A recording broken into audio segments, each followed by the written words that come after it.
श्रीगणेशाय नमः। श्रीनारद उवाच प्रणम्य शिरसा देवं गौरीपुत्रं विनायकं भक्तावासं स्मरे नित्यम् आयुः कामार्थसिद्धये। प्रथमं वक्रतुण्डं च एकदन्तं द्वितीयकं तृतीयं कृष्णपिङ्गाक्षं गजवक्त्रं चतुर्थकं लम्बोदरं पञ्चमं च षष्ठं विकटमेव च सप्तमं विघ्नराजेन्द्रं धूम्रवर्णं तथाष्टमं नवमं भालचन्द्रं च दशमं तु विनायकम् एकादशं गणपतिं द्वादशं तु गजाननं द्वादशैतानि नामानि त्रिसन्ध्यं यः पठेन्नर न च विघ्नभयं तस्य सर्वसिद्धिकरं प्रभो। विद्यार्थी लभते विद्यां धनार्थी लभते धनं पुत्रार्थी लभते पुत्रान् मोक्षार्थी लभते गतिं। जपेत् गणपतिस्तोत्रं षड्भिर्मासैः फलं लभे संवत्सरेण सिद्धिं च लभते नात्र संशयः। अष्टेभ्यो ब्राह्मणेभ्यश्च लिखित्वा यः समर्पयेत् तस्य विद्या भवेत् सर्वा गणेशस्य प्रसादतः। प्रणम्य शिरसा देवं गौरीपुत्रं विनायकं भक्तावासं स्मरे नित्यम् आयुः कामार्थसिद्धये।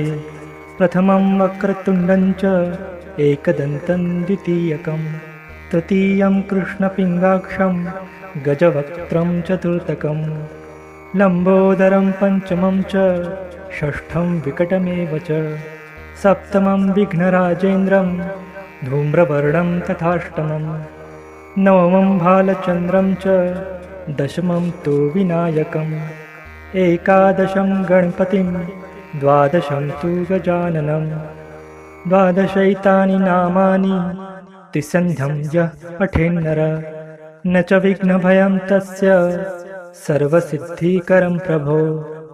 विद्यार्थी लभते विद्यां धनार्थी लभते धनं पुत्रार्थी लभते पुत्रान् मोक्षार्थी लभते गतिं।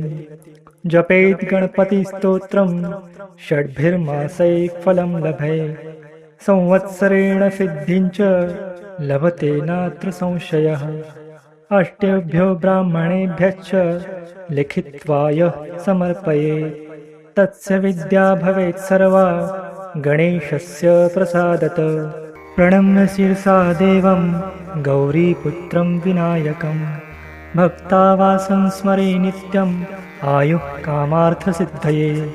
प्रथमं वक्रतुण्डं च एकदन्तं द्वितीयकं तृतीयं कृष्णपिङ्गाक्षं गजवक्त्रं चतुर्थकं लम्बोदरं पञ्चमं च षष्ठं विकटमेव च सप्तमं विघ्नराजेन्द्रं धूम्रवर्णं तथाष्टमं नवमं भालचन्द्रं च दशमं तु विनायकम् एकादशं गणपतिं द्वादशं तु गजाननं द्वादशैतानि नामानि त्रिसन्ध्यं यः पठेन्नर न च विघ्नभयं तस्य सर्वसिद्धिकरं प्रभो।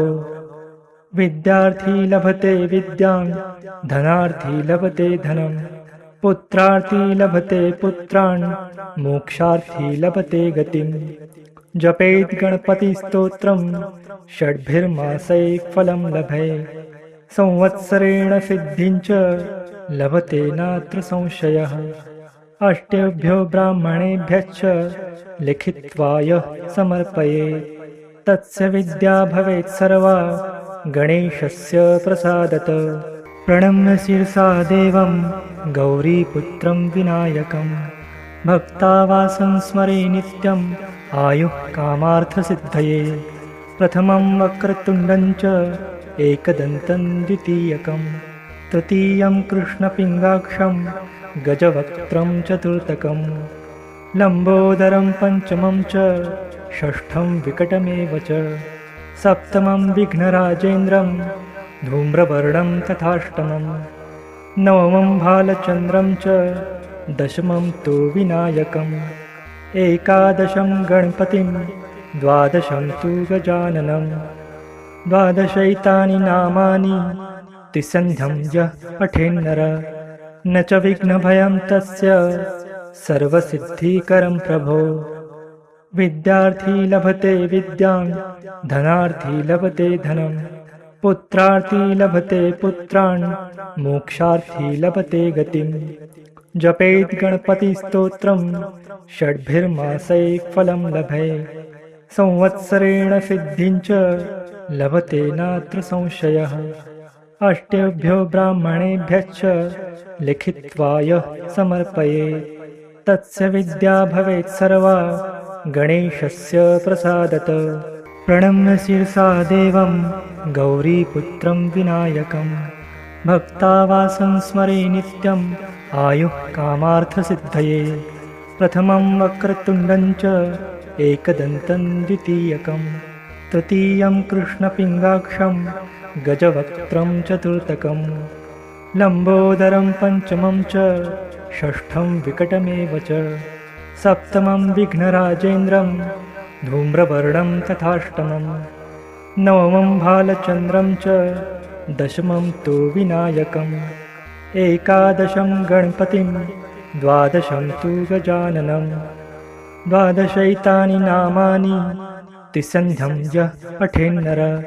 न च विघ्नभयं तस्य सर्वसिद्धिकरं प्रभो विद्यार्थी लभते विद्यां धनार्थी लभते धनं पुत्रार्थी लभते पुत्रान् मोक्षार्थी लभते गतिं जपेत् गणपतिस्तोत्रं षड्भिर्मासैः फलं लभेत् संवत्सरेण सिद्धिं च लभते नात्र संशयः अष्टेभ्यो ब्राह्मणेभ्यश्च लिखित्वा यः समर्पयेत् तस्य विद्या भवेत् सर्वा गणेशस्य प्रसादत इति श्रीनारदपुराणे संकष्टनाशनगणेशस्तोत्रं सम्पूर्णम्।